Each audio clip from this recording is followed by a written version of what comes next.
Anay, kumusta na po kayo? At ako po ay nagagalak na inabot po ninyo ang ganitong edad. 75 na po kayo.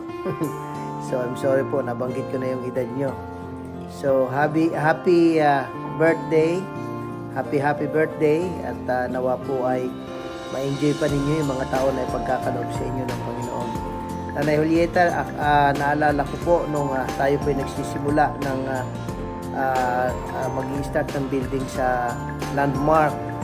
Kayo po ang pangalawang nilapitan ko na sinabi ko na ako'y nangangarap na magkaroon tayo ng building at hindi kayo po ay nagkatubili na nangako sa akin na pastor, ibilang niyo po ako sa inyong pangarap at tinupad naman po ninyo.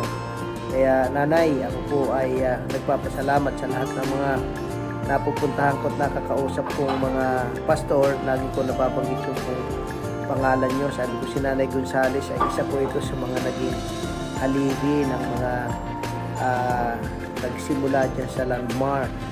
Kaya hindi po namin yun nakakalimutan. So lagi po ninyong tatandaan ang Hebrews chapter 6 verse 10. Sinabi ng Panginoon na God is not unrighteous to forget your work and labor of love. So yun po ay nakatatak po yun sa